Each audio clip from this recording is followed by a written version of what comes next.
Okay, we all be honored to have the Honorable Brother Dick Gregory here today to share us some knowledge and also drop some wisdom, pearls of wisdom as he always does. How you doing today, sir? I'm fantastic. We're getting better.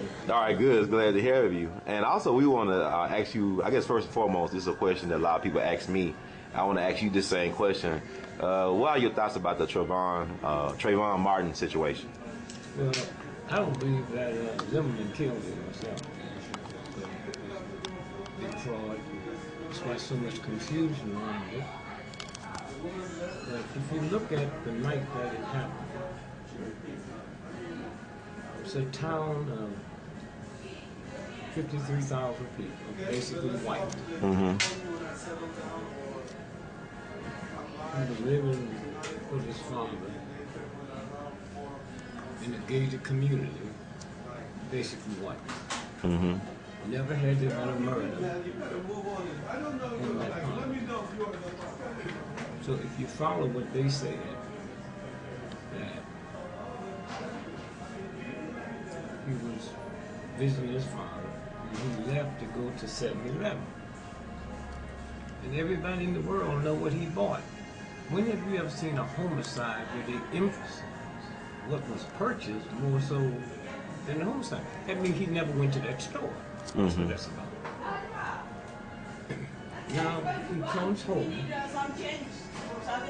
If you live in a gated community and I'm coming by to do some TV work with you, and you say, well, don't stay in a hotel, stay with my family. Mm-hmm. So you got to give him information if I'm driving a car. And I have to have stuff on my tag or information to get in and out. But every time you go in a gated community and come out, it's filmed. How come we never seen a film of him leaving the gated community or coming back in? It's very important. Mm. Then they tell us that he was killed 70 feet from where his father lived. You aware of that? No, I was not aware of that. The reason that's important, in a gated community that's never had a homicide,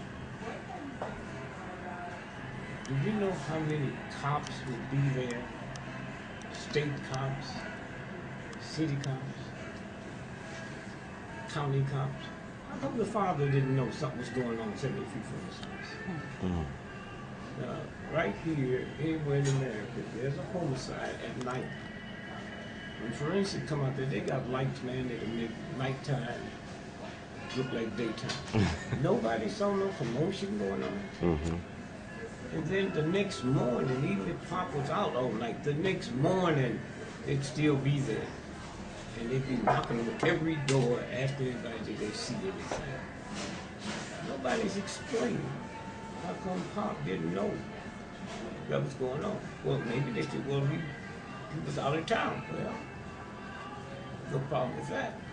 Mm-hmm. But was he out of town? These are questions that need to be asked. Then, in a town of 53,000, basically white, how many 17-year-old black males will be at the morgue listed as a John Doe? Mm. I mean, the mother and father call in the police station and they keep saying, well, we don't have no information, so they listed him as missing. Now, again, you can't go into the morgue there without the cops knowing it. They handle the paper. So this is bigger than what they're telling us. And you sit, and them little redneck, jackleg folks down there, they can't manipulate NBC or CBS. So how come NBC and CBS is being manipulated? How come they're not asking simple questions? First, they told us they didn't arrest Zimmerman. Mm-hmm. People was outraged.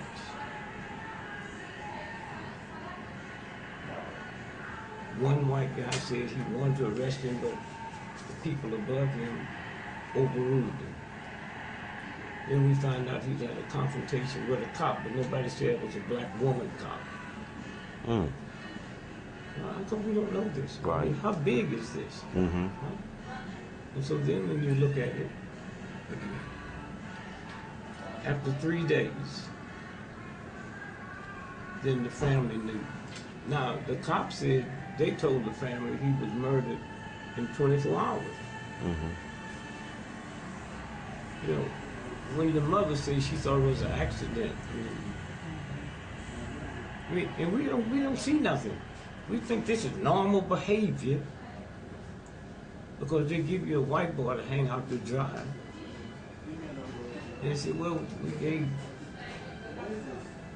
Trayvon a blood test, but we didn't give Zimmerman one. If you're the biggest cocaine dealer on the East Coast and I'll supply you, before you pay me, what do you do with the cocaine? You sell it? You know, before you pay me for it. Oh, you taste it. Taste it. Yeah. Okay? This is organ stealing. That's what the blood test is for. Nobody gonna buy organs until they can look at the blood test and see if it's AIDS, if it's hepatitis. That's what this is about. Okay. And that's why it's so big. Organ stealing makes more money worldwide than all the prostitution and all the drugs put together. And so about 1,700 black, predominantly male, and Mexicans. They killed every night. That's why I say we ain't spiritual. We don't even feel nothing. Every night. White folk tell us about drive-by shootings. We sucking up to believe that. Chicago, what, 30 people killed in a week? And nobody said, wait, there's something right about this. But that's who we are. Anything they tell us, as long as they telling us that. And there's